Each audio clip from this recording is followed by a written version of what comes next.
بسم اللہ الرحمن الرحیم۔ السلام علیکم ورحمۃ اللہ وبرکاتہ۔ نحمده ونصلی علی رسوله الکریم، اما بعد فاعوذ باللہ من الشیطان الرجیم، بسم اللہ الرحمن الرحیم۔ یا ایہا الناس انا خلقناکم من ذکر وانثی وجعلناکم شعوبا وقبائل لتعارفوا ان اکرمکم عند اللہ اتقاکم ان اللہ علیم خبیر۔ وقال النبی صلی اللہ علیہ وسلم یا ایہا الناس الا ان ربکم واحد وَإِنَّ أَبَاكُمْ وَاحِدٌ أَلَا لَا فَضْلَ لِعَرَبِيٍّ عَلَى عَجَمِيٍّ وَلَا لِعَجَمِيٍّ عَلَى عَرَبِيٍّ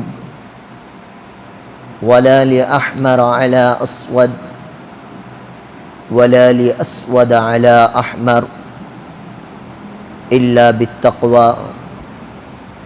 وقال أيضا کلکم سواء وکلکم من آدم وآدم من تراب او کما قال علیہ الصلاة والتسلیم۔ وقال ایضا الناس بنو آدم وآدم من تراب او کما قال علیہ الصلاة والتسلیم۔ اللہم صلی علی محمد فی اول و اوسط و آخری کلامنا صلی اللہ علیہ وسلم۔ اللہم صلی علی محمد عدد ما فی علم اللہ صلاة دائمة بدوام ملک اللہ۔ تمام تعریفیں اس پاک پروردگار عالم کے لیے جس نے ساری انسانیت کو آدم و حوا کے ذریعے سے آزاد بنا کر پیدا فرمایا۔ درود و سلام و آقا مدنی سرکار دو عالم حضرت محمد الرسول اللہ صلی اللہ علیہ وسلم کی ذات پر، جن کے ذریعے سے اللہ تبارک و تعالیٰ نے غلامی سے آزادی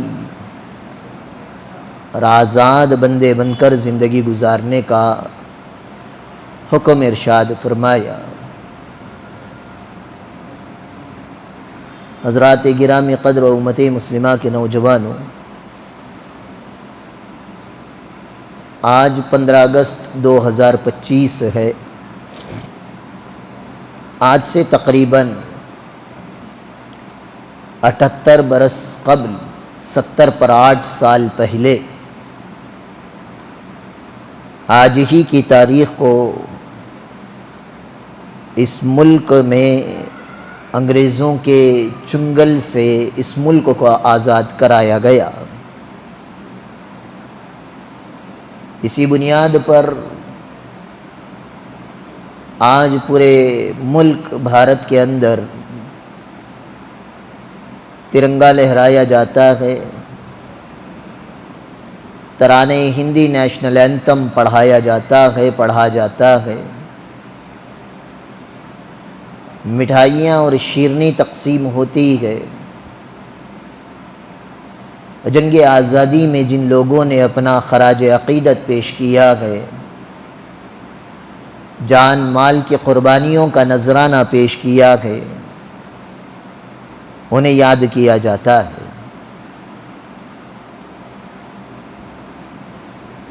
اور مسلمان عام طور پر ہندوستان کے آزادی کے متعلق اسکول، یونیورسٹی اور سیاستدانوں کے منچ پر اس عنوان کو سنتے ہوئے بڑا خوش ہو جاتا ہے، لیکن جب یہی آزاد ہندوستان کے جد و جہد کے لیے تقریباً 2,50,000 مسلمانوں نے جو قربانیاں پیش کیں، اور اس میں سے 50 پر 1,500 حضرات علماء کرام نے اس ملک کی آزادی کے لیے جو قربانیاں پیش کی، اس عنوان کو جب چھیڑا جاتا ہے تو اس کو کہا جاتا ہے کہ مسجدہ میں بھی سیاست کا بیان ہو رہا ہے۔ یہ ہمارا جملہ ہوتا ہے۔ یہی بے وقوفی نے مسلمانوں کو آج لے کر ڈوبی ہوئی ہے۔ دین شریعت مطہرہ ماں کی گود سے قبر کی گود تک کا نام ہے۔ دنیا کا جو بھی مسئلہ ہو، اللہ اور اس کے رسول نے قرآن و حدیث میں اس کو بیان فرمایا۔ اور اگر کوئی یہ سمجھے یا یہ سوچتا ہو یا یہ خیال ہو کہ سیاست کا قرآن و حدیث سے کوئی تعلق نہیں ہے تو وہ بے وقوف ہے، اور وہ اپنے اس جملے سے یہ بتا رہا ہے کہ دین اسلام مکمل دین نہیں ہے۔ اللہ تعالیٰ نے تو ارشاد فرمایا، اکملت لکم دینکم، ہم نے تمہارے لیے دین کو مکمل کر دیا۔ اور دین نام ہے دنیا میں زندگی گزاریں کیسے، اللہ اور اس کے رسول کے حکم کے مطابق، اسی کو دین کہا جاتا ہے۔ تو سیاست کا طور طریقہ، اس کو بھی اللہ اور اس کے رسول نے بیان فرمایا۔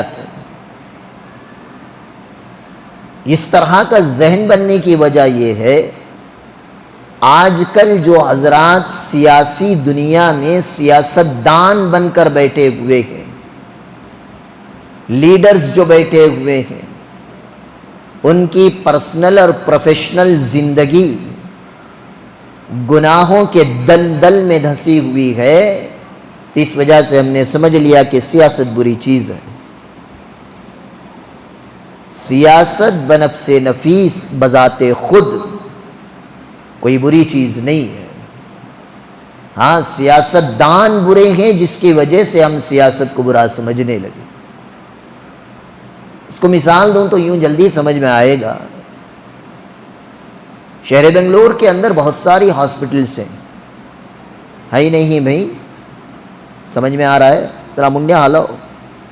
بہت سارے ہاسپٹلس ہیں، اس میں سے ایک نامور ہاسپٹل ہے، کوئی بھی کڈوے لے لو، اور یہ کڈوے ہاسپٹل اسپیشلائز ہے کس کی؟ کینسر کی۔ یا آپ نمہانس لے لیں، یہ اسپیشلی دماغ کے رگوں کی، پاگلوں کا علاج کیے جانے والی ہاسپٹل ہے۔ اب وہاں پہ سارے دیوانے جا رہے ہیں اور یہاں پہ سارے کینسر پیشنٹ جا رہے ہیں، اس لیے اگر کوئی کہے کہ میں مانتا نہیں بھائی ہاسپٹلاں کو کہ وہ دیوانے بھی کینسر پیشنٹ آ جاتی ہیں، سو تیرے نہ ماننے سے وہ ہاسپٹل خراب نہیں ہو جاتی۔ آج ہمارا یہی حال ہے، سیاستدانوں کو دیکھ کر ہم نے سیاست کو برا کہنا شروع کر دیا۔ تو غرض یہ ہے، سیاست شریعت سے ہٹ کر کوئی مسئلہ نہیں ہے۔ سیاست کو بھی شریعت میں بیان کیا گیا، اس کے حد کیا ہے، اس کے حد مفاصل کیا ہے، کن جرائم کو، گناہوں پر بڑا قانون لگایا جائے گا۔ کرمنل لا اللہ تعالیٰ نے قرآن و حدیث میں بیان فرمایا، پرسنل لا کو اللہ نے قرآن میں بیان فرمایا، اور یہ سارے لا بنانے کی ذمہ داری سیاسی احباب کی ہوتی ہے، جوڈیشری کی ہوتی ہے، اور جوڈیشری کا محکمہ سنبھالنا یہ سیاسی عہدیداران، ذمہ داران کی ذمہ داری ہوتی ہے، اور اس کے بغیر کوئی چارہ نہیں ہے۔ تو غرض یہ ہے، اس طرح کے عناوین کو مسجد میں ہم لوگ سننا برداشت نہیں کرتے، اور جو عالم اس طرح کے عنوان کو چھیڑ دیتا ہے اس پر ٹھپا لگا دیتے ہیں یہ مولوی صاحب بہت زیادہ پالیٹکس، مولوی صاحب تو پالیٹکس کرے تو زندہ باد، مولوی تیری سیاست کو بیان کرے تو مرد آباد ہو جاتا ہے۔ بہرحال امت مسلمہ کا یہ وہ المیہ ہے جس پر جتنا بھی رویا جائے کم ہے۔ تو آج کے دن کو یوم آزادی کہا جاتا ہے۔ یوم کے معنی دن، آزادی کے معنی آزادی کا دن۔ اور ہم جس علاقے میں رہتے ہیں اس علاقے کو بھی کیا کہتے ہیں؟ علاقے کو کیا کہتے ہیں؟ آزاد نگر۔ تو ہم سے بڑا آزاد کون ہے؟ ہم تو ہر اینگل سے آزاد ہیں۔ اتنے آزاد ہو گئے ہم لوگ کہ اللہ کو بھی نہیں مانتے، رسول اللہ کی بھی نہیں مانتے۔ اللہ کو ماننا اور اللہ کی ماننے میں فرق ہے، رسول اللہ کو ماننا اور رسول اللہ کی ماننے میں فرق ہے۔ ہم اللہ اور رسول کو مانتے ہیں، اللہ اور اس کے رسول کی کوئی بات نہیں مانتے۔ دعوے تو ہم بڑے دھرتے ہیں، اتنے آزاد ہو گئے۔ تو غرض یہ ہے آزادی یہ اللہ تبارک و تعالیٰ کی ایک نعمت ہے۔ کیا ہے بھائی؟ آزادی ایک نعمت ہے۔ اتفاق دیکھیے، ہمارا ملک 1947 میں آزاد ہوا، اس کے ٹھیک ایک سال بعد 1948 میں 1948 کے اندر فلسطین کے اندر سرزمین پر پارٹیشن کیا گیا۔ 1948 سے پہلے جسے ساری دنیا فلسطین ارض مقدس کہتی تھی، اس میں کاٹ کر ایک اور دیش بسانے کی ناپاک ارادوں والی سازش کر کے اسرائیل نامی ایک ملک وہاں پر بسانے کی کوشش کی جا رہی ہے۔ انشاءاللہ بہت جلد وہ سازش ختم ہوگی انشاءاللہ۔ بولو کیا تم ٹوکن دینا اسے بھی؟ خالی یجما ناری گنا نعرے ایسا لگاتے ہیں، آزادی کے ٹائم پر لیجنڈز بھی نہیں لگے ہمارے۔ تو اگر آزادی کے اندر ہمارے ملک میں لوگ کیسے رہ رہے تھے اس کو سمجھنا ہو تو فلسطین کے حالات کو دیکھ لیں۔ آج کل جو فلسطین پر مظالم ہو رہی ہیں یہ ظلم کی انتہا ہے۔ اتنا تو ہم لوگوں نے ظلم برداشت نہیں کیا، قتل عام نہیں ہوا۔ اکا دکا علاقوں میں جب مراٹھوں اور جاٹ کے درمیان ظلم و تشدد ہوا، وہ اپنے اپنے علاقے کے اندر وہ مظالم ڈھائے، لیکن اجتماعی طور پر اکھنڈ بھارت جو اس وقت کا تھا، ہمیں یہ سب ورڈز خالی واٹس ایپ یونیورسٹی میں سنتی، ہمارے بچوں کو پتہ بھی نہیں ہے اکھنڈ بھارت کسے کہتے ہیں۔ پاکستان بھی بھارت کا حصہ تھا، افغانستان بھی بھارت کا حصہ تھا، اور ادھر آپ نیپال، تبت، بھوٹان اور برما، یہ پاکستان، یہ سب ملا کر ایک دیش تھا جس کو اکھنڈ بھارت کہا جاتا ہے۔ اور آج جو یہ جملہ کہتے ہوئے ان بیوقوفوں کو 30 کروڑ مسلمان جو ہندوستان میں ہیں یہ برداشت نہیں ہو رہے ہیں، اور یہ بات کر رہے ہیں پاکستان کو بھی ملا کر اکھنڈ بنانے کی، وہاں پہ 30 کروڑ، افغانستان کو ملانے کی بات کریں وہاں پہ 25 کروڑ مسلمان۔ اب یہ سب مل جائیں گے تو بس ان کا تو خیمہ ہونا طے ہے۔ تو غرض یہ ہے ہندوستان کا جو اس دور کا نقشہ تھا یہ بڑا وسیع تھا، بڑا عرض تھا، بڑا چوڑا تھا۔ تو یہ دور جو گزرا ہے اس ملک کے اندر، نشیب و فراز، اوپر نیچے حالات آتے رہے اور جاتے رہے۔ تو غرض یہ ہے ہم لوگ آزادی کے بارے میں اس لیے نہیں جانتے ہیں کہ کبھی ہم نے غلامی نہیں دیکھی ہے۔ جو لوگ غلامی کو دیکھ لیں گے وہی جان سکتے ہیں کہ آزادی اللہ تبارک و تعالیٰ نے کتنی بڑی نعمت کر کے مجھے اور آپ کو عطا فرمائی ہے۔ اور یہ آزادی کا کانسیپٹ ساری دنیا کے جتنے ریلیجن، مذاہب اور ادیان ہیں، ان سارے مذاہب، ادیان اور ریلیجن کے اندر آپ دیکھ لیں ببانگ دہل ڈنکے کی چوٹ پر اعلان کرتا ہوں، آزادی کا کانسیپٹ صرف اسلام دیتا ہے، اسلام کے علاوہ کسی نے یہ کانسیپٹ نہیں دیا، بلکہ اس کو وہ ایک دینی ذمہ داری بھی نہیں سمجھتے اسلام کے علاوہ والے افراد۔ یہ دیکھا دیکھی چولہا پھوکی کا مسئلہ ہمارے آج کل کے مسلمان بھی ایسے ہی ڈھیڑیں چمار اور جلگاروں کا دماغ رکھ کر چل رہے ہیں کہ آزادی ملک کے لیے مر مٹنا یہ اسلامی ذمہ داری نہیں ہے، اس لیے ہم لوگ ایسے عناوین کو مسجد میں سننا برداشت نہیں کرتے۔ تو غرض یہ ہے کہ اللہ تعالیٰ نے قرآن مجید میں، آپ نے بارہا وہ آیت سنی ہوگی، صاف ارشاد فرمایا کہ ہم نے انسان کو فطرتاً آزاد پیدا کیا ہے۔ دنیا میں جتنے انسان بابا آدم علیہ السلام سے پیدا ہوئے، جو آج پیدا ہو رہے ہیں، اور قیامت کی صبح کے دن بھی جو بچہ پیدا ہوگا، یہ ساری نسل انسانی کو اللہ تبارک و تعالیٰ نے فطرتاً آزاد پیدا کیا ہے۔ اللہ نے کسی بندے کو غلام بنا کر پیدا، بولیے بھائی، نہیں کیا۔ اس کو اچھا سمجھیں، اس لیے میں سلو گاڑی لے کر جا رہا ہوں۔ کیوں؟ اس لیے کہ ہم سب کے ماں باپ ایک ہی ہیں۔ پچھلے ہفتے میں نے تفصیل بیان کی، سارے انسانوں کے ماں باپ حضرت آدم علیہ السلام، ماں حضرت حوا رضی اللہ تعالی عنہا۔ تو دنیا میں جتنے مذہب، ریلیجن، ادیان، کالا، گورا، عربی، عجمی، افریقی، ہندوستانی، ہر قسم کے جتنے بھی لوگ ہیں، یہ ساری انسانیت ایک ہی باپ حضرت آدم اور ایک ہی ماں حضرت حوا کی اولاد۔ جب ایک ہی ماں باپ کے بچے ہیں تو سب ایکول ہیں یا ان میں فرق مراتب ہے، اونچ نیچ ہے، فضیلت والا اور غیر فضیلت والا ہے؟ یہ سارے انسان ایکول ہیں۔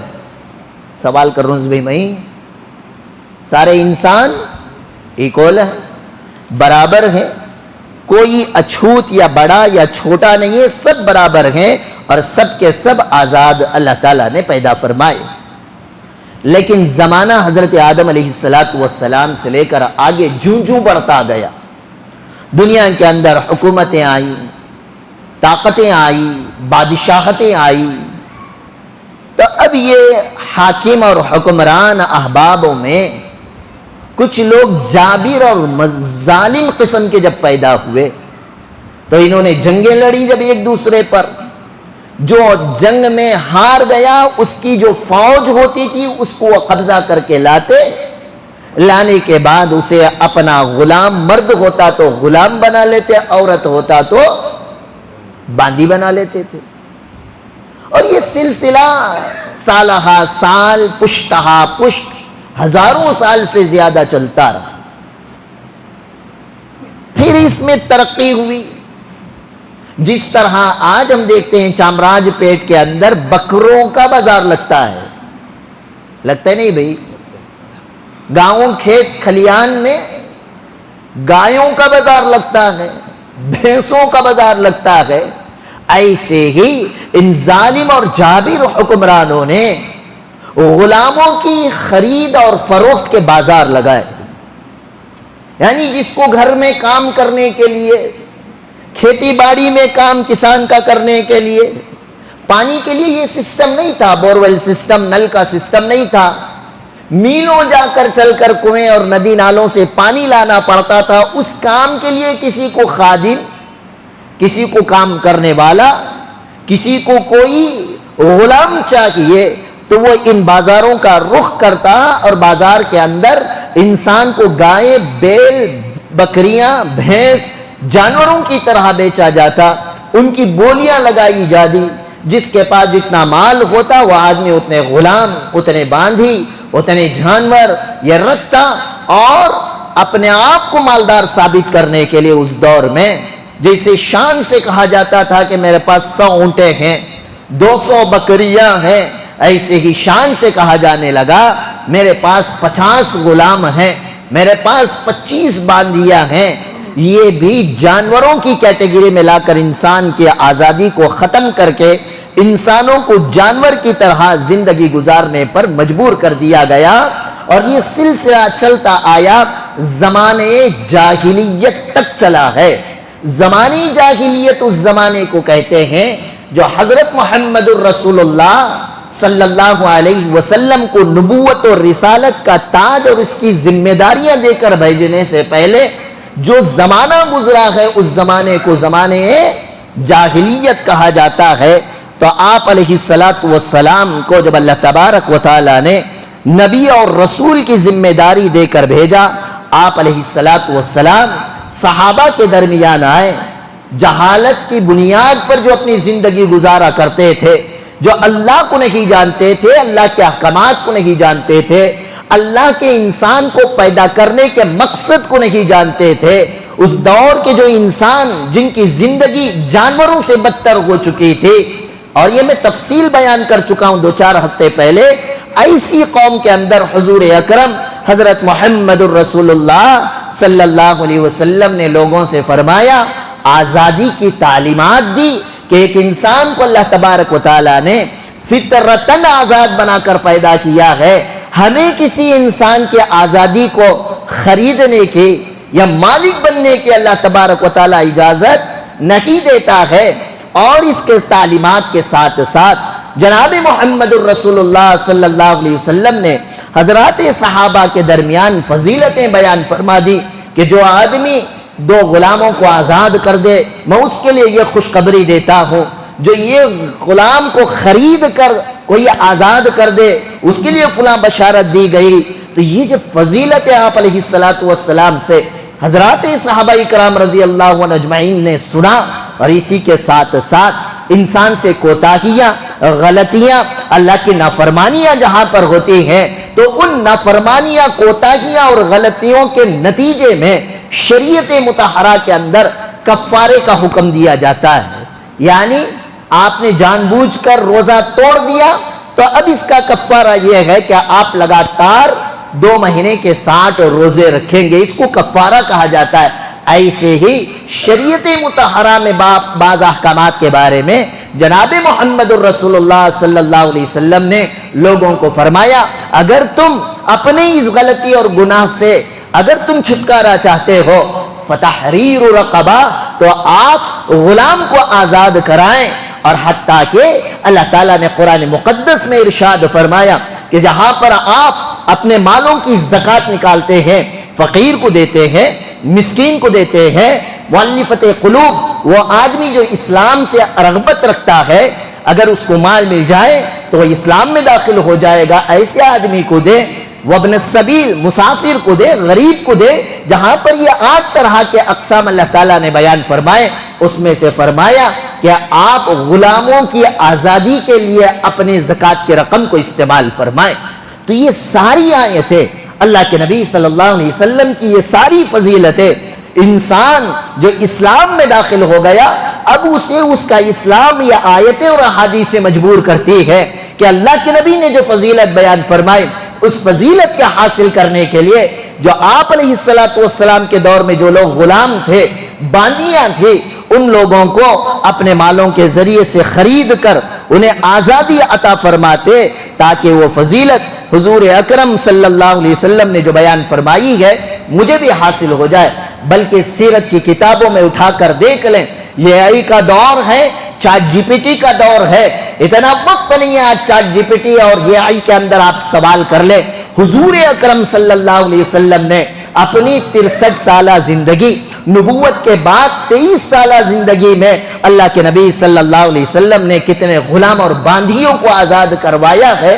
آپ علیہ السلام کی سیرت میں آتا ہے وہ نبی جس کے گھر میں 2 مہینے چولہا نہیں جلتا تھا، وہ نبی جس کے پاس 2 چادروں کے علاوہ کوئی لباس نہیں تھا، وہ نبی کو جب بھی اللہ تبارک و تعالی نے چاہا، اللہ کے نبی صلی اللہ علیہ وسلم نے اپنے صرف خاص سے، اپنے ذاتی مال سے 30 پر 1 غلاموں کو خرید کر حضور صلی اللہ علیہ وسلم نے آزاد فرمایا۔ صرف غلاموں کو نہیں بلکہ 7 باندیوں کو حضور اکرم صلی اللہ علیہ وسلم نے خرید کر انہیں آزاد فرمایا۔ اب ہمارا نبی غلاموں کو خرید کر، بانیوں کو خرید کر آزاد کرا رہا ہو تو اندازہ لگائیں وہ صحابہ جن کے اللہ کے ایک اشارے، اللہ کے نبی کے ایک اشارے پر، وہ صدیق اکبر جنہوں نے اپنا سارا مال لا کر نبی کے قدموں پر نچھاور کر دیا، وہ عمر بن الخطاب جو نبی کے ایک اشارے پر اپنے مال کا آدھا حصہ لا کر قدموں پہ نچھاور کر دیا، وہ عثمان ابن عفان جو نبی کے ایک ارشاد پر اپنا تہائی مال لا کر نبی کے قدموں پر نچھاور کر دیا۔ جب ان صحابہ نے دیکھا اللہ کے نبی نے 30 پر یہ غلاموں کو خرید کر آزاد کیا ہے، 7 بانیوں کو خرید کر آزاد کیا ہے، ایمانداری سے بتانا کہ ابو بکر صدیق خاموش رہ سکتے ہیں، عمر فاروق خاموش رہ سکتے ہیں، عثمان، علی، حیدر، سعد، سعید، خباب، خبیب، حسن، حسین اور حسان خاموش رہ سکتے ہیں؟ نہ، سارے کے سارے صحابہ نے اپنے مالوں کو، انسانیت کو غلامی سے آزاد کرانے کے لیے اپنے مال کے نذرانے اور اپنے مال کو خرچ کر کے غلاموں کو آزاد کرا کے امت مسلمہ کو یہ سبق دیا کہ اللہ تبارک و تعالی نے انسان کو فطرتاً آزاد پیدا کیا ہے، ہمیں غلام بنانے کی اجازت بولیے بھائی نہیں ہے۔ جب اس طرح کی محنتیں عرب کی سرزمین سے اٹھیں اور حضرت عمر بن الخطاب رضی اللہ تعالیٰ عنہ کے دور میں 22 لاکھ مربع میل تک جو اسلامی سلطنت کا پرچم لہرا چکا تھا، یہ 22 لاکھ مربع میل تک نہ کوئی غلام اور نہ کوئی باندی نظر آتی تھی، اس طرح کی فضا حضرات صحابہ نے قائم کر دی تھی۔ وہاں سے یہ غلامی کا دور ختم ہوا، لیکن ایک اور طریقے کا نیا غلامی کا دور چل پڑا۔ جیسے ہر دور میں طاقتور انسان کی شکل بدلی۔ پہلے کے زمانے میں سب سے پاورفل آدمی کون؟ جس کے پاس جتنا لینڈ ہے انہیں اتنا پاورفل، اس لیے بادشاہ زمینوں کے لیے لڑا کرتے تھے، ملک جیتا کرتے تھے۔ اس کے بعد شکل بدلی، سب سے بڑا طاقتور کون؟ جس کا تجارت پر سب سے زیادہ کنٹرول ہے وہ طاقتور، جس کی اکانومی اچھی ہے، جس کا جی ڈی پی اچھا ہے، جس کے پاس انکم سورس زیادہ ہے، وہ بڑا طاقتور کہا جانا۔ اور آج کے دور کے اندر سب سے بڑا طاقتور وہ انسان ہے جس کے پاس جتنا ڈاٹا ہے، جس کے پاس جتنا، بولو بھائی، ڈاٹا، آپ کا پورا ڈاٹا آپ کے ہر قید میں نہیں ہے۔ آپ کا ہر انسان جو اینڈرائڈ موبائل یوز کر رہا ہو، جس کی ای میل آئی ڈی بن چکی ہو، آپ کیا کھاتے ہیں، آپ کیسے ویڈیو دیکھنا پسند کرتے ہیں، آپ کے فیوریٹ ہیرو کا نام کیا ہے، یا آپ کے بتانے کی ضرورت نہیں، آپ سے بہتر گوگل جانتا ہے، آپ سے بہتر مائکروسافٹ جانتا ہے، آپ سے بہتر امیزون ڈاٹا سینٹر جانتا ہے۔ یہ دنیا کے 3 بڑے ڈاٹا سینٹرز ہیں جو ہر انسان کے ڈاٹا کو کلیکٹ کر کے رکھے ہوئے، ورنہ کون آدمی ہوگا ہزاروں بلین ڈالر خرچ کر کے ایک فیس بک بناتا ہے، ایک ٹویٹر بناتا ہے، ایک انسٹاگرام بنا کر آپ کو کہا جاتا ہے کہ لو جی ڈاؤن لوڈ کر کے فری میں یوز کرو۔ اس کے فری میں استعمال کرنے سے اس کو کیا فائدہ ہو رہا ہے؟ اس کو فائدہ یہ ہو رہا ہے کہ آپ کا ڈاٹا اس کے پاس سیف ہے، وہ آپ کی ذہنیت کو جانتے ہیں۔ آج لوگوں کو مینٹلی غلام بنایا جا رہا ہے۔ ایک آپ برگر کی ویڈیو دیکھ لیں یا سرچ کر لیں کہ دا بیسٹ برگر دیکھیں، آپ نے ایک دیکھا، دوسرے دن آپ دوبارہ جب موبائل آپ فیس بک کا اوپن کریں گے، سب کا ہوم پیج الگ الگ ملے گا، آپ کے اسکرین پر سب سے پہلے دکھائے گا کہ کل آپ نے کیا سرچ کیا تھا، برگر، آج دوبارہ دکھائے گا کل آپ نے میکڈونلڈ کا دیکھا تھا، آج دیکھو جی KFC کا حاضر ہے، آج دیکھو جی برگر کنگ کا حاضر ہے، آج دیکھو جی یہ یہودی کمپنی کا حاضر ہے۔ اس نے آپ کے مائنڈ سیٹ کو پڑھ لیا، اس لیے آپ کی ڈیمانڈ سے پہلے آپ کے موبائل کے اندر وہ آپ کو ارسال کرتا ہے، چیز دیتا ہے۔ تو غرض یہ ہے غلامی کا اس طرح کا دور جو آزادانہ زندگی گزارنے کا تھا، نبی کریم صلی اللہ علیہ وسلم کی ہدایات اور حضرات صحابہ کی محنت کی بدولت تو ختم ہوا، لیکن آج کے دور کے اندر انسان ایک نئی طرح کی غلامی کے اندر ملوث ہوتا جا رہا ہے، اس کے باوجود یہ سوچتا ہے کہ ہم تو بڑے آزاد ہیں، ہم تو بڑے آزاد ہیں۔ تو بہرحال زمینی سطح پر اکابر علماء دیوبند کے جہد مسلسل اور سعی اور کوشش کے نتیجے میں جس طرح اللہ تعالیٰ نے ان گوری چمڑے اور کالا دل رکھنے والے انگریزوں سے اللہ نے آزاد فرمایا، اللہ کرے کہ اللہ اس دور کے کالے انگریز جو موجودہ حکومت پر پارلیمنٹ میں بیٹھے ہوئے ہیں، جن کی چمڑی بھی کالی ہے، جن کا دل بھی کالا ہے، انشاءاللہ اللہ تبارک و تعالیٰ ان ظالم جابر حکمرانوں سے بھی ہمیں آزادی عطا فرمائے۔ تو خلاصہ یہ ہے، یہ سارا کانسیپٹ آزادی کا کس نے دیا؟ شریعت مطہرہ میں۔ اور اس طرح کا کوئی کانسیپٹ نہ آپ کو کرسچینٹی میں ملتا ہے، نہ یہودیزم میں ملتا ہے، نہ ہندوازم میں ملتا ہے، نہ سکھزم میں ملتا ہے۔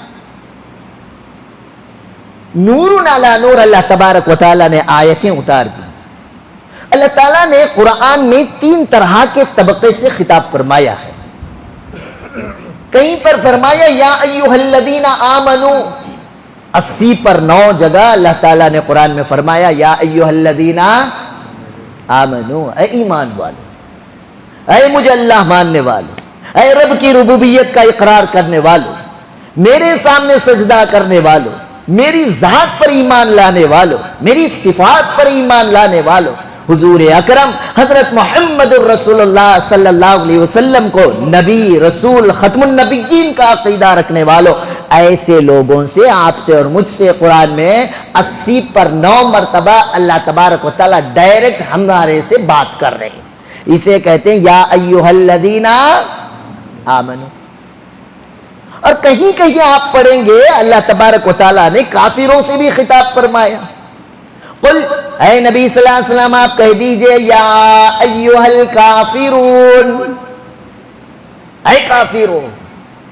ایمان والوں سے بھی خطاب کیا، ایمان والے وہ جو اللہ کو مانتے ہیں، اور ان لوگوں کو بھی اللہ نے خطاب کیا جو اللہ رسول کو نہیں مانتے۔ ان دو کے علاوہ مشترکہ طور پر اللہ تبارک و تعالیٰ نے قرآن مجید میں کئی جگہ پر اپنے سارے بندوں سے خطاب فرمایا یا ایھا الناس، اے سارے کے سارے انسانوں، چاہے مجھے ماننے والے ہوں یا نہ ماننے والے ہوں، چاہے میرے نبی کی نبوت اور رسالت پر یقین کرتے ہوں یا نہ کرتے ہوں، اے سارے کے سارے مانو، اے ساروں کے سارے مانوتا، اے مائنڈ کائنڈ، ساری انسانیت سے اللہ تبارک و تعالیٰ نے خطاب کر کے ساری انسانیت، ہیومینٹی کے بارے میں اللہ تبارک و تعالیٰ نے اپنے بندوں سے جہاں خطاب فرمایا، انہی خطابات میں سے ایک جگہ اللہ تعالیٰ فرماتے یا ایھا الناس، 26واں پارہ سورۃ الحجرات، اللہ تعالیٰ نے فرمایا اے سارے کے سارے انسانوں، انا خلقناکم، بے شک ہم نے تمہیں پیدا کیا۔ ہم کو کون پیدا کیا بھائی؟ اللہ فرما رہے ہیں قرآن میں، بے شک ہم نے تم کو پیدا کیا، من ذکر و انثی، ایک مرد اور ایک عورت سے۔ ایک مرد کون؟ حضرت آدم علیہ السلام۔ ایک عورت کون؟ حضرت حوا رضی اللہ تعالی عنہا۔ آپ جس مذہب کے، جس دھرم کے، جس ریلیجن کے، جس ادیان کے، جو کچھ بھی آپ ماننے والے ہوں، اللہ کے ماننے والے ہوں یا نہ ماننے والے ہوں، سارا خطاب انسانیت سے کرتے ہوئے فرمایا ہم نے تمہیں ایک آدم اور حوا سے پیدا فرمایا۔ اور پچھلے ہفتے میں نے آپ کو عرض کر دیا کرسچینٹی کے بارے میں ایڈم کا کیا عقیدہ ہے، جیوز کے اندر حضرت آدم کا کیا عقیدہ ہے، اور ہندوؤں کے اندر مانو کے بارے میں کیا عقیدہ ہے، اسی مانو بھگوان سے منشیہ مانتے ہیں۔ تو بہرحال یہ کانسیپٹ اللہ تبارک و تعالیٰ نے قرآن میں بیان فرمایا، سارے کے سارے انسانوں، بے شک میں نے تمہیں ایک مرد اور ایک عورت سے پیدا فرمایا، وَجَعَلْنَاكُمْ شُعُوبًا وَقَبَائِلَ، اور میں نے تمہارے اندر قبیلے بنائے، خاندان بنائے، کاسٹیں بنائی۔ یہ کیوں بنائی؟ اس لیے کہ میں گھمنڈ کرتا پھروں۔ اللہ تعالیٰ نے ساؤتھ انڈیا جنوبی ہندوستان کو اس بیماری سے بچا کے رکھا ہے. کیرلا، تمل ناڈو اور آپ کا تلنگانہ، آندھرا پردیش اور کرناٹک میں ساؤتھ کرناٹکا اس بیماری سے بچا ہے. نارتھ کرناٹکا میں بھی آپ کو داونگیرے کے بعد کا جو علاقہ ہے، ہبلی ہے، دھارواڑ ہے، بیلگام کا علاقہ ہے، جو مہاراشٹرا کا بارڈر جو ملتا ہے، وہاں پہ بھی یہ بیماریاں پھیلی ہوئی ہیں کہ ہر ایک کوئی اپنے آپ کو خاندانی نام کے اعتبار سے اونچ اور نیچ کا نظریہ رکھتا ہے. بھائی ہم سید ہیں، نبی کے خاندان کے ہیں، ہمارا مقام تو بہت بڑا ہے. یقیناً ہم تسلیم کرتے ہیں حضور اکرم صلی اللہ علیہ وسلم کا خاندان سب سے بڑا ہے. یہ تو گارنٹی پیش کرو کہ میاں مٹھو تم صحیح معنی میں سید السادات ہو. بات سمجھ میں آ رہی ہے؟ ہندوستان میں جو ایمان کی آب و ہوا جو چلی، حضرت خواجہ معین الدین اجمیری سنجیری رحمت اللہ علیہ کی دعوت و تبلیغ کے بعد ہندوستان میں دین جو پھیلا ہے، ہندوستان کے 90% مسلمان کنورٹ مسلمز ہیں. اسی لیے بھاجپا اور RSS کے مدوں میں سے ایک مدعا ہے مسلمانوں کے لیے گھر واپسی کا مدعا، کہ یہ اپنے باپ دادا پرکھوں کے اندر تو یہ غیر مسلم تھے، انہیں دوبارہ ہم ہندو بنا کر چھوڑیں گے. یہ غیر مان رہا ہے، لیکن آج کا مسلمان اس بات کو تسلیم نہیں کرتا. ارے الحمدللہ ہماری یہ جنوب ساؤتھ انڈیا کے اندر اتنی بیماریاں، اتنے خاندان نہیں ہیں. یہاں زیادہ سے زیادہ خاندان کیا ملتا ہے بولو؟ سید، شیخ، پٹھان، بولو شریف، مغل. اس کے علاوہ چھٹا خاندان کس کا تم رہا تو بولو بھائی ہے؟ کیرلا میں یہ خاندان بھی نہیں ملتے. وہاں انشل، یہ پی، ای کے، یم کے، ٹی کے، یہ خاندان کا نام ہے. یہی جب جنوبی کرناٹک، نارتھ کرناٹکا میں جب جائیں گے، اب وہاں پہ خاندان بدلتی. قاضی کا خاندان، زمیندار خاندان، انعامدار خاندان، سنے ہوں گے آپ لوگ. اور یہاں پہ یہ بیماری اتنی نہیں ہے. یہاں ذرا موٹے دماغ کے بڈیاں کے فتوے ہیں. پٹھان کو بھی سید کو ہو کو نہیں آتا با شادی نہیں کرنا، مغل کو بھی شیخ کو ہو کو نہیں آتا با شادی نہیں کرنا. اتنے چلتی ہیں سیاہ فتوے. یہاں صرف فتوے چلتے ہیں. لیکن آپ یہی جنوبی کرناٹک چھوڑ کر داونگیرے کے بعد سارے ہندوستان اور پاکستان، بنگلہ دیش، یہ سارے ایشیا بر صغیر کے اندر آپ دیکھیں گے یہ بیماری اتنی جڑ پکڑی ہے کہ کوئی سید کسی خان پٹھان سے شادی کرنے کو بولیے قادر بھائی تیار ہوتا ہے؟ نہیں چلتا. بہار اور یو پی کے بہت سارے لوگ بیٹھے ہیں اور وہاں پہ خاندان الگ، صدیقی، علوی، عثمانی، نائی، تلی، انصاری، جلائی، سقا. جو پیشہ ہے، ہنر ہے ان کا، وہی خاندان چلتا ہے. نائی کہتے ہیں بال کاٹنے والا خاندان، حجامہ جسے ہمیں بولتی ہیں. اب یہ خاندان، حجام خاندان والا اپنی بیٹی کے لیے لڑکا دیکھے گا حجام خاندان کا. سمجھ میں آ رہا ہے؟ تیلی کہتے ہیں تیل نکالنے والا خاندان. انہیں جا کر تیلی کے خاندان میں رشتہ بولے بھائی نہیں کرتا. سپوز اگر کیا تبھی چھوکرا چھوکری راضی ہو کو بھاگ گئے، سال کے اندر 2 جنے کا بھی مرڈر کی اسٹوری نیوز پیپر میں بھی، نیوز چینل میں آ جاتی ہے. مرڈر ہوتی اور یہ دوسرے کو نیچ دکھانے کے لیے خاندان کا نام استعمال. سالہ انصاری جلائی ہے تو جیسے انہیں ٹھپا مار لے کہا جنتی ہونے کا. تیرے باپ نے بنایا خاندان. جس رب نے خاندان بنایا وہ رب کہہ رہا ہے کہ تم سب آدم حوا کے اولاد ہو. وَجَعَلْنَاكُمْ شُعُوبًا وَقَبَائِلَ لِتَعَارَفُوا. ہم نے تمہارے درمیان خاندان بنائے، قبیلے بنائے. کیوں؟ لِتَعَارَفُوا، تمہارے انٹروڈکشن کے لیے، عزتاں بیان کرنے کے واسطے نہیں. اوئے ہمیں خاندان کے خان کہتے کیا کہ انہیں کابل سے اتریا سب بھی پٹھان کا نا ویسا بولتا ہے. صحیح دیکھے تو 1.5 فٹ میں ختم. بہرحال اللہ تعالیٰ نے یہ جو خاندان بنائے شان پتی کے لیے نہیں بنائے. شریعت میں یہ خاندان کا دوسرے خاندان سے نکاح کرنے کو حرام قرار نہیں دیا گیا. وہاں کے علماء کے اندر بھی کفو کے مسئلے کو لے کر اتنا انتشار آ چکا ہے. الامان الحفیظ. اللہ تعالیٰ ہم سب کے اور علماء کی بھی حفاظت فرمائے. تو اللہ تعالیٰ نے قرآن میں فرمایا یہ خاندان قبیلے تمہاری آئیڈینٹیفیکیشن کے لیے بنایا ہو تو تم سب کے سب برابر ایک آدم اور ایک حوا کی اولاد ہو.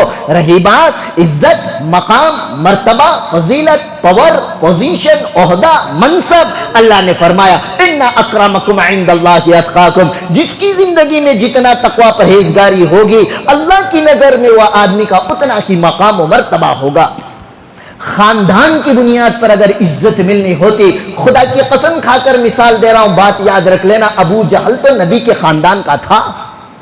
عزت ملی خاندان کی بنیاد پر کسی کو عزت و شرافت نہیں ملتی. آؤ تقوی کی بنیاد پر عزت ملتی ہے. دیکھ لو حضرت بلال حبشی کو, وہ کون, حبشہ کا رہنے والا کالا کلوٹا جس کا قد بھی چھوٹا, انتہائی کالا کلر, موٹے موٹے ہونٹ, چھوٹے چھوٹے بال رکھنے والا وہ بلال حبشی. غلام ابن غلام, وہ آزاد بھی نہیں, غلام اس کا باپ بھی غلام تھا, لیکن ایمان لایا اللہ پر, ایمان لایا رسول اللہ پر. اللہ کے حکم نبی کے طریقے پر جب وہ بلال حبشی چلا, میرے نبی نے فرمایا اے بلال تم ایسا کون سا عمل کرتے ہو, چلتے تو تم زمین پر ہو, تمہارے پاؤں کی آہٹ جنت میں سنائی دیتی ہے. یہ تقویٰ ہے. خاندان کی بنیاد پر عزت نہیں ملتا, کوئی شیخی کی بنیاد پر شیخ اترائے نہیں, کوئی سعادت سید السادات کی بنیاد پر اپنے آپ کو اترانے نہیں. یہ خاندان و قبیلے تو اللہ تبارک و تعالیٰ نے تمہارے انٹروڈکشن پہچان کے لیے دیے ہیں, ورنہ تم سب کے سب آدم اور حوا کی بولیے بھائی اولاد ہو. یہ برابری, ایکوالٹی, انسانیت, ہیومینٹی, اس کا درس اللہ تعالیٰ نے قرآن مجید میں دیا, جس کی ایک مثال میں نے آپ کے سامنے پیش کی. اسی طرح مسند احمد کی روایت میں جناب محمد الرسول اللہ صلی اللہ علیہ وسلم نے جہاں پر صحابہ سے خطاب فرمایا, ایمان والوں سے خطاب فرمایا, وہیں پر اللہ کے نبی صلی اللہ علیہ وسلم نے انسانیت سے خطاب کرتے ہوئے آپ علیہ السلام حجۃ الوداع کے موقع پر جہاں پورے کے پورے صحابہ اکٹھا تھے, وہ رحمت کی وادی جو عرفات کے میدان میں قائم ہے, اللہ کے نبی کا وہ یہ بین الاقوامی یونیورسل جو اسپیچ ہوئی تھی اللہ کے نبی صلی اللہ علیہ وسلم کے, اس اسپیچ کا ایک حصہ یہ تھا, یا ایھا الناس, اے سارے کے سارے انسانوں, الا ان ربکم واحد, خبردار ہو جاؤ بے شک تم سب کا رب ایک ہے. تم سب کا رب. مسلمان یہ نہ سمجھیں اللہ صرف مسلمانوں کا رب ہے, اللہ کو نہ مانے, وہ بھی اللہ کے بندے, ان کا بھی رب کون ہے, اللہ. اللہ کے نبی نے فرمایا جبکہ وہ حجۃ الوداع میں عرفات کے میدان میں وادی رحمت کے پاس جتنے کھڑے سارے صحابہ ہیں, ایمان والے ہیں, میرے نبی نے ایمان والوں کو خطاب نہیں کرتے ہوئے انسانیت سے خطاب کرتے ہوئے قیامت کی صبح تک آنے والی نسل انسانی کو پیغام دے کر گئے. فرمایا یا ایھا الناس, اے قیامت کی صبح تک پیدا ہونے والے سارے کے سارے انسانوں, الا ان ربکم واحد, بے شک تم سب کا رب ایک. آگے فرمایا ایسے ہی ایک ہے, وَإِنَّ أَبَاكُمْ وَاحِدٌ, جیسے تم سب کا باپ بھی. کتنے باپ ہیں بھئی, ساری انسانیت کا باپ ایک, کون, حضرت آدم علیہ السلام. ساری انسانیت کا رب یہ کون, اللہ تبارک و تعالیٰ کی ذات. اللہ کے نبی نے اتنا فرمانے کے بعد آگے جو فرمایا, الا خبردار ہو جاؤ تم لوگ, لا فضل لعربی علی عجمی. عربی کہتے ہیں وہ انسان جس کی لینگویج عربی ہو, جس کی لینگویج عربی. اور عربی کو اپنے عربی دان پر شان آپ علیہ السلام کے دور میں تھی, ہونا بھی چاہیے. اپنی زبان پر آدمی ناز کرے اس سے شریعت منع نہیں کرتی, لیکن دوسری زبان کو اگر آپ برا کہیں اس سے شریعت منع کرتی ہے. بات سمجھ میں آ رہی ہے؟ قرآن کس زبان میں اترا, میرے نبی کی زبان کون سی تھی؟ قبر میں کس زبان میں سوال کیا جائے گا؟ اللہ تعالیٰ حشر کے میدان میں کس لینگویج میں بات کریں گے؟ جنت میں جانے کے بعد اللہ نہ کرے دوزخ کا فیصلہ ہو گیا، وہاں کے فرشتے کس لینگویج میں بات کریں گے؟ بولیے بھائی، عربی میں۔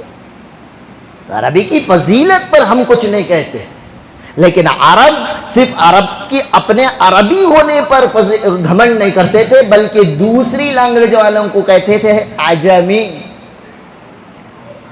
عجمی کا لغت کے اعتبار سے اگر معنی دیکھا جائے تو گونگا، جسے ہمارے ساؤتھ انڈیا کی زبان میں بولتی مکہ۔ بولنے والا، عربی بولنے والے کو صرف بولنے والا سمجھتے تھے، جو عربی نہیں جانتا اسے کیا بولتے تھے؟ بولو جی، مکہ بولتے تھے۔ اب ہمیں بولے حضرت ہمیں بات کرتے نا کیسا مکہ بولتی ہیں، تو ان لوگوں کے نزدیک عرب کے علاوہ جو کوئی لینگویج تھی وہ بولتے تھے یہ مکوں کی لینگویج۔ مکہ بھی بات کرتا، دا دا دا دا، اشارہ کر کو بات کرتا، کتا بھی بات کرتا، بھاؤ بھاؤ بھاؤ، بلی بھی بات کرتے، میاؤ۔ تو یہ لینگویج وہ ان کی ہے، لیکن کہتے تھے کہ ہم عربی داں ہیں۔ اللہ کے نبی نے فرمایا لا فضل لعربی علی اجمی، کسی عربی کو کسی غیر عربی، عربی نہ جاننے والے انسان پر کوئی فضیلت، لینگویج کے اعتبار سے کوئی فضیلت، بولیے بھائی، نہیں ہے۔ ولا لعجمی علی عربی، نہ کسی غیر عربی انسان کو کسی عربی جاننے والے انسان پر کوئی فضیلت، بولیے بھائی، نہیں ہے۔ وَلَا لِأَسْوَدٍ عَلَىٰ أَبْيَضٍ عَلَىٰ أَحْمَرٍ بھی آیا، وَلَا لِأَحْمَرَ عَلَىٰ أَسْوَدٍ بھی آیا ہے۔ اللہ کے نبی نے فرمایا کسی کالے کو کسی گورے پر کوئی فضیلت، بولیے بھائی، لیکن ہوتا کیا ہے؟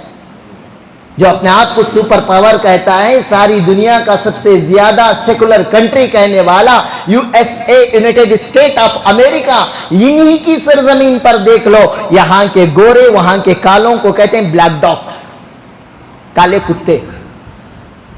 یو ایس کے اندر جتنا کالے اور گوروں کی جنگیں اور لڑائیاں اور دشمنیاں چل رہی ہیں، یوں سمجھ لو جیسے ہندوستان اور پاکستان کے درمیان دشمنی ہے، آج بھی یونائٹڈ اسٹیٹ آف امریکہ کے اندر کالے اور گوروں کے درمیان یہ فائٹ چل رہی ہے۔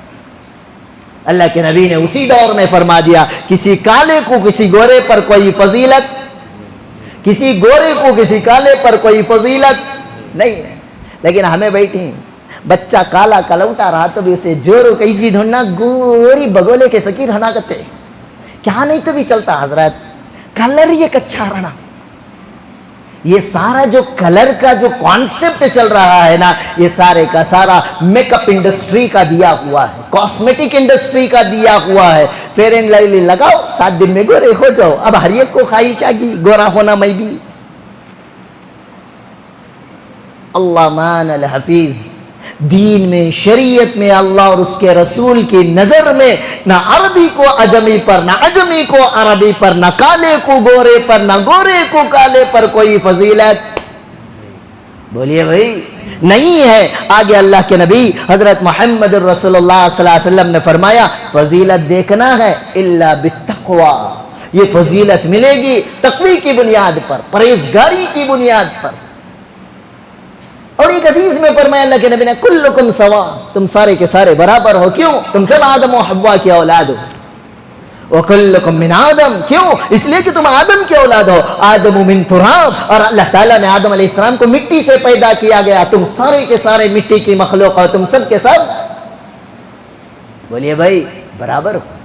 یہ کانسیپٹ برابری کا، ایکوالٹی کا، کالے گورے کا، عربی عجمی کا، انسانیت کا، ہیومینٹی کا، آزادی کا کانسیپٹ سب سے پہلے دھرتی پر اگر کسی عظیم شخصیت نے دنیا کو بتائی، وہ محسن انسانیت حضرت محمد الرسول اللہ صلی اللہ علیہ وسلم کی ذات۔ جب یہ تعلیمات ہم ایمان والوں کے پاس پہنچی تو ایمان والوں نے اس ملک کو دیکھا کہ یہ ملک 200 سال سے انگریزوں کا غلام بن چکا ہے۔ افسوس کے ساتھ میں کہتا ہوں، ہمارے بچوں کو جن اسکولوں کے حوالے ہم نے کیا ہے، ان اسکولوں کا جو سلیبس پڑھایا جا رہا ہے، کبھی ہم ماں باپ نے ان اسکول کے کتابوں کو لے کر ریفر کیا؟ ہم نے آپ نے کبھی دیکھا کہ آپ کے بچے کو سوشل جو پڑھایا جا رہا ہے اس میں کیا پڑھایا جا رہا ہے؟ آپ کے بچے کو آپ پوچھ لینا، کیمپے گوڑا کے متعلق پوچھ لینا، وہ بیان کرے گا کیمپے گوڑا کون تھا۔ اسے پوچھ لینا کوئمپو کے بارے میں، what is the full form of Kuvempu, وہ کہہ دے گا کٹلی وینکٹپا پٹپا، وہ اپنا پورا فل فارم بولے گا۔ لیکن اسی کوئمپو کی تعلیم رکھنے والے، اسی کیسا نام بولے سو کیمپے گوڑا کی تعلیم رکھنے والے بچے سے آپ پوچھ لینا، بیٹا کیا تم جانتے بھی ہو حضرت ٹیپو سلطان شہید رحمت اللہ علیہ کون تھے؟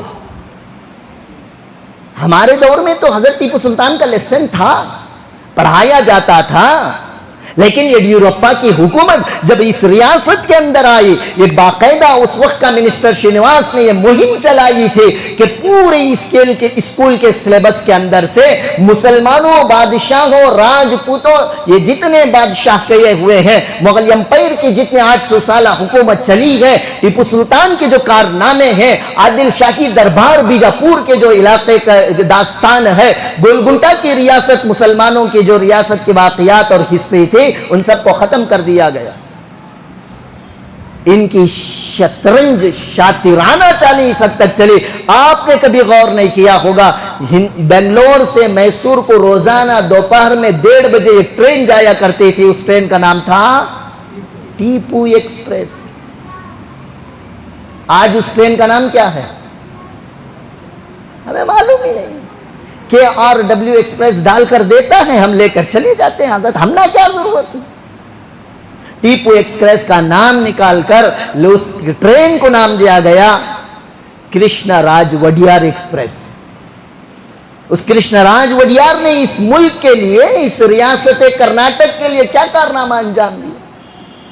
وہ کون سا کارنامہ تھا جس کو ٹیپو شہید نے اس ملک کے لیے کارنامہ انجام نہ دیا ہو؟ یہ پوری دنیا کے اندر حضرت ٹیپو سلطان شہید رحمت اللہ علیہ واحد اکیلا ایسا بادشاہ ہے جس نے اپنے ملک کے خاطر اپنے 2 بچوں کو گروی تک رکھ دیا تھا، اپنے جان کی قربانیاں دی، مالوں کی قربانیاں دی، اولاد کی قربانیاں دی۔ اس کے باوجود آج کی جو سیاست، پارلیمنٹ میں بیٹھنے والے، بنگلور کے بدعت سبھا کے اندر بیٹھنے والے، ان سیاسی چیلے چپیٹوں کی باتیں یہ ہوتی ہیں کہ یہ ملک کے مسلمان حقدار نہیں، کرایہ دار ہیں۔ ہم کہتے ہیں ہم کرایہ دار نہیں، اس ملک کے حقدار بھی ہیں، حصے دار بھی ہیں۔ ہمیں چوائس دیا گیا تھا کہ تم چاہو تو تم پڑوسی ملک میں چلے جانا جنہ کی قیادت میں مسلم لیگ کے حوالے سے، لیکن ہمارے باپ دادا پورکھوں پر ہم ناز کرتے ہیں، انہوں نے جنہ کی بنائی ہوئی سازش کو لات مار کر انہوں نے ہندوستان کے سیکولرزم کو اپنے سینے سے لگایا ہے۔ کیوں؟ اس لیے کہ اس ملک کی آزادی میں مسلمانوں کا جو کلیدی کردار رہا ہے، یہ مسلمان اس ملک کے لیے 2.25 نہیں بلکہ 2,50,000 مسلمانوں نے اس ملک کی آزادی کے لیے اپنی جان کا نذرانہ پیش کیا۔ دلی سے لے کر میرٹھ تک، باہر کا سوئچ آن ہے کیا دیکھو، دلی سے لے کر میرٹھ تک اور دلی سے لے کر بالا کوٹ اور سیال کوٹ کے علاقے تک کوئی درخت ایسا نہیں بچا جس درخت کے اندر حضرات علماء کو پھانسی نہیں دی گئی۔ ایک ہی دن کے اندر 24 گھنٹے کے اندر 575 ایمان والے علماء کو شہید اور پھانسی دی گئی۔ اور پوری کی پوری ہندوستان کی تاریخ کے اندر اگر دیکھا جائے 50 پر 5,000 علماء اس ملک کے لیے اپنی جان کا نذرانہ پیش کیا۔ لیکن آج کہاں گنایا جاتا ہے صاحب؟ آج پورے بھارت کے اندر دیکھو کوئی ترنگا لہرا ہے، ارے ذرا پوچھ تو لو اس ترنگا کو بنانے والی خاتون کون تھی؟ سریا طیب جی، وہ بھی ایک مسلمان تھی۔ آج مسلمانوں سے کہا کیا جاتا ہے، ایک شاعر نے بڑا خوب کہا ہے، جب گلستان کو خون کی ضرورت پڑی سب سے پہلے ہماری ہی گردن کٹی۔ جب گلستان کو خون کی ضرورت پڑی سب سے پہلے ہماری ہی گردن کٹی۔ آپ اب یہ کہتے ہیں ہم سے یہ اہل چمن، یہ چمن ہمارا ہے تمہارا نہیں۔ تاریخ ہندوستان کو جب دیکھا جاتا ہے تو بدقسمتی سے ہمارے بچوں کو جو ہسٹری پڑھائی جاتی ہے 57 سے ہسٹری پڑھائی جاتی. کب سے؟ بولو بھائی، بولو ذرا. پڑھنا تو چاہتے نہیں. جس قوم کو اللہ نے سب سے پہلے وہی اقرا پڑھ رہے کر کو اللہ بولے، وہ قوم پڑھنے میں سب سے پیچھے. اور پڑھی تو بھی جب تک فری میں اسکالرشپ میں موقع ملتا پڑھ لیتی. کیا کہ جسٹ پاس ہوا تو بس حضرت اتنا بھاری پڑھاتی سمے. اتنا بڑا محلہ بتاؤ، ایک پی ایچ ڈی اسکالر ہے. اتنے بڑے محلے میں بتاؤ، ہمارا ایک آئی اے ایس آفیسر ہے، ایک آئی پی ایس آفیسر ہے. ڈوب مرنا چاہیے. آج ہمارا ایجوکیشن کا لیول اتنا گیا ہوا. ایک تو پڑھانے میں آگے نہیں، دوسرا کیا پڑھا رہی ہے اس کے بارے میں ہم نے معلوم ہی نہیں. کوسے تو بھی خصاب کی سٹوری 4th اسٹینڈرڈ کے بچے کی کنڑا کی بک میں اٹھا کر دیکھو، یہ قصہ بیان کر رہا ہے. یہ بہت خراب خصاب تھا. وہاں فوٹو کیسی رہتے بولو؟ وہ خصاب کے سر پر جالی والی ٹوپی، پیشانی پر نماز کا گھٹا، گلے میں لال کلر کا عربی رومال، لنگی اور بنین پر اس کی فوٹو رہتی ہے. بچہ دیکھتے ہی سمجھ جاتا ہے یہ ٹوپیاں والے بہت خراب، یہ داڑیاں والے. بولو جی، ہمیں پڑھا نہیں ہمارے بچوں کو. ایک بہت اچھا انسان تھا، کہتے ہی اسے کیا دیتے ہیں؟ پورے سر کے بالا من کو پیچھے ایک چوٹی لٹکتے رہتی ہے. گلے سے لے کر نیچے تک گیرو کلر کا ڈریس، اورنج کلر، بے شرم کلر. اس کے پیشانی کو یا تو آئی مارک یا یو مارک یا ڈبلیو مارک رہتا ہے. آئی وانم، یو وانم، ڈبلیو وانم. یہ سن کو نہیں ہی تمہیں 3 طرح کے بٹوا لگاتی. ایک آئی اور ذرے جنے یو لگاتی اور ذرے جنے ڈبلیو لگاتی. بہرحال اس کے پوسٹ مارٹم کا موقع نہیں ہے، ورنہ میں آپ کو موقع دیتا. اب ان کو دیکھتا بچہ، وہ بہت اچھا انسان. کون ہے؟ یہ جٹ والا. کون ہے؟ یہ آرنج کلر کے کپڑے والا. اب یہ آرنج کلر کا کپڑا، چانکی کے پیچھے جٹ رکھے. سنے کون؟ یہ بچے کی مینٹالٹی کیا بن رہی ہے؟ بات سمجھ میں آ رہی ہے؟ اس طرح سے ایمان والوں کے ایمان کو ہمیں پیسے دے کو، فیضا بن کو ہمارے بچوں کی مینٹالٹی خراب کیسا کر رہی گا؟ تو یہ کتاب اور سلیبس کے ذریعے سے کی وہ ہم نہ معلوم نہیں. ہمیں بھی 1857 کی حضرت ہسٹری پڑھے، 100 سے پہلے کی ہسٹری ہم نہ بے بتلا سمیں. اور 1857 کی جنگ آزادی کے لیے کیا لکھتے ہیں؟ سب سے پہلے جنگ آزادی کی پہلی جنگ کب ہوئی؟ کب جو ہوئی؟ کتاب میں لکھتا ہے 1857. رے وہ پہلی جنگ مسلمانوں کو روے دھیڑا سب سے پہلے ایسو جنگ ہوا. بات سمجھ میں آ رہی ہے؟ ہسٹری اٹھا کر دیکھ لو. ہندوستان میں 1402 میں سب سے پہلے انگریز اپنے ناپاک قدم رکھا.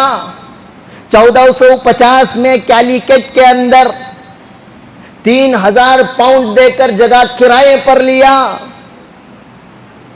اور دھیرے اب ٹائم ہوگا اس لیے موٹا موٹا بولے جا رہا ہوں. 1750 پر 7 میں نواب سراج الدولہ انگریزوں کے خلاف پلاسی کی جنگ لڑا. نواب سراج الدولہ کے نانا نواب وردی علی خان 1750 پر 4 میں انگریزوں کے خلاف جنگ لڑے اور انگریز ہاریا. نواب سراج الدولہ 1757 کے اندر پلاسی کی جو جنگ ہوئی اس میں نواب سراج الدولہ کی فوج 1,25,000 1,25,000 اور انگریز کی فوج کتنی تھی معلوم؟ only 13,000 13,000. جیتنا کون تھا؟ کون بھائی جیتنا تھا؟ سراج الدولہ. لیکن جیتیا کون؟ انگریز. کیوں؟ what is the reason؟ اس لیے کہ اس دور میں آج کے دور کے طرح بھی غداراں تھے. نواب سراج الدولہ کی جنگ کے ہارنے کی وجہ میر جعفر، جیسے ٹیپو سلطان شہید رحمت اللہ علیہ جنگ ہارنے کا کارن میر صادق. جب بھی مسلمانوں کو نقصان پہنچا کس قوم سے؟ غیروں کے پاس، کھڑمت قوم کے پاس وہ طاقت نہیں کہ کلمے والوں کو جھکا دے. جب بھی کلمے والا گرا، نقصان پہنچا ایمان والوں کو، اپنوں کی غداری سے پہنچا. نواب سراج الدولہ 1.25 لاکھ کی فوج، انگریز 13,000 کی فوج، ہارا نواب سراج الدولہ میر جعفر کی غداری سے. ٹیپو شہید شرنگا پٹنم کی سرزمین پر ببانگید ہل ڈنکے کی چوٹ پر اعلان کر کے شریعت مطہرہ کی پابندی کے ساتھ زندگی گزارنے والا، بالغ ہونے سے لے کر مرنے تک جس ٹیپو شہید نے کبھی تہجد کی نماز نہیں چھوڑی، جو ٹیپو سلطان بالغ ہونے سے لے کر مرنے تک کبھی عصر کی غیر مؤکدہ سنت نماز نہیں چھوڑی، وہ ٹیپو سلطان بھی اس وقت شہید ہوا جس وقت اپنے میر صادق نے غداری کی. آج کے دور کے اندر بھی ایمان کی شکل میں، جبے کی شکل میں، ٹوپی کی شکل میں، پگڑیوں کی شکل میں، مسلمان ناموں کی شکل میں، آرگنائزیشن کی شکل میں آپ کے قوم کے غدار موجود ہیں. ایسے غداروں سے بچ کر چلیں گے تو مسلمان کامیاب ہوگا. اگر آج کے دور میں میر جعفر اور میر صادق جیسے غداروں سے نہیں بچیں گے تو لاکھ ہم محنتیں کوششیں کر لیں، ہمیں آزادی حاصل نہیں ہو سکتی ہے. تو بہرحال 1402 سے لے کر 1850 پر ساتھ تقریباً 350 سال چلی آزادی کے واسطے کوشش. ہمیں کیا کرتی، 15 اگست کو گئے تو 4 فوٹواں لگ کر رہتی. ایمانداری سے بولو کتنے لگ کر رہتی؟ ایک کس کی؟ مہاتما. معلوم مہاتما کا لقب کون دیے سو؟ کون دیے سو؟ مولانا عبدالحی فرنگی محلی رحمت اللہ علیہ. اور یہ مہاتما کب آیا سو بھائی؟ انہیں تو ساؤتھ افریقہ میں پڑھنے کو تھا، سوٹ بوٹ میں مست گول کیپ پہن لے کو. گوگل میں سرچ کرو مل جاتی ہے. جس وقت انڈیا کو آیا اس وقت گاندھی کی تصویر مارو گوگل میں. اسے دھوتی پہن کر آندولن کرنے کا طریقہ کس نے سکھایا؟ بیرسٹر کو اٹھا کر مہاتما بنانے والی قوم کا نام مسلمان ہے. نہرو ساری زندگی ٹوپی پہنتا تھا، صرف آج کا مسلمان نہیں پہنتا. کہاں رے بچے ٹوپی؟ بھول کو آگا حضرت. پینٹ پہننا یاد رہتا، ٹوپی پہننا یاد نہیں رہتا. پینٹ بھی بھول کو ہو کب تبھی ہے. ایک بار حکیم اجمل خان نے عزت دینے کے لیے حکیم اجمل خان نے اپنی ٹوپی نکالی، نہرو کے سر پر رکھا، مرتے دم تک نہرو حکیم اجمل خان کی ٹوپی پہن کر مرا.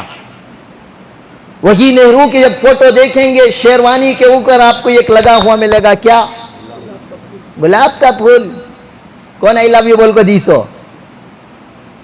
حضرت حسین احمد مدنی رحمت اللہ علیہ کو گلاب سے بہت محبت تھی. اپنے باغیچے سے ایک پھول توڑ کر نہرو کو جو لگایا، مرتے دم تک روزانہ وہ اپنی شیروانی میں ایک نیا گلاب کا پھول لگاتا تھا.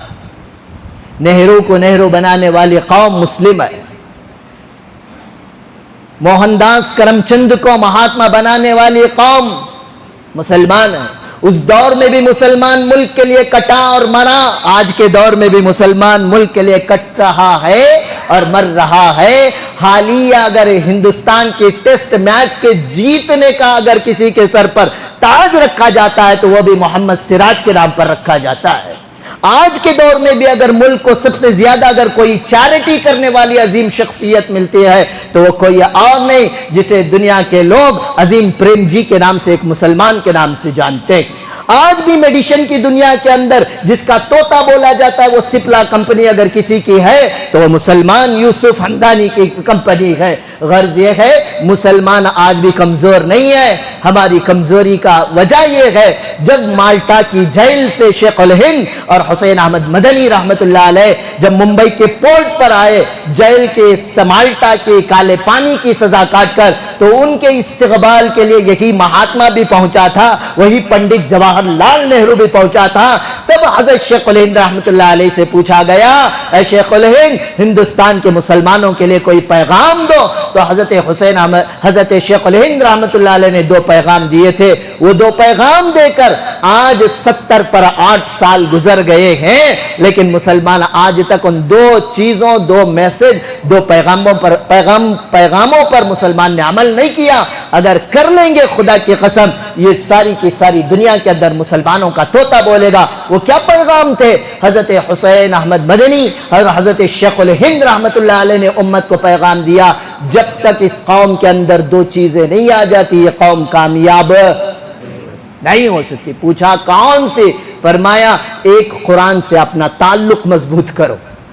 قرآن سے اپنا کیا تعلق؟ حضرت ہمارا بچہ آتا حضرت ماشاءاللہ کلام ختم، تو کیا رے کر یا بچہ کلام ختم، کلام ختم زندگی ختم۔ کلام میں اللہ کیا بولے؟ ترجمہ نہیں پڑھنا، تفسیر نہیں سمجھنا، عمل نہیں کرنا، اس کی دعوت و تبلیغ نہیں کرنا، یہ قرآن کے حق ہے۔ قرآن سے اپنا رشتہ مضبوط، اور فرمایا ہر مسجد کو قرآن کی درسگاہ بنائی جائے، ہر مسجد سے قرآن کی تعلیم، چاہے وہ دینیات پڑھائیں، چاہے یسرن القرآن پڑھائیں، چاہے نورانی قاعدہ پڑھائیں، ہر مسجد کے اندر کیا ہے ایک مکتب کا قیام، امت کو قرآن سے جوڑا جائے۔ اور دوسرا پیغام شیخ الہند نے دیا، مسلمانوں جب تک تمہارے اندر ایکتا اور اتحاد پیدا نہیں ہو جاتا تم کامیاب۔ آج یہی چیز نہیں ہے ہمارے پاس۔ بغیر حال اس ملک کی آزادی میں ہمارے اکابر و اسلاف نے اپنے خونوں کو پانی کی طرح بہایا ہے، اسی کے نتیجے میں یہ ملک آزاد ہوا ہے۔ لہٰذا اس ملک کی حفاظت کرنا ہم میں سے ہر ایمان والے کی ذمہ داری ہے۔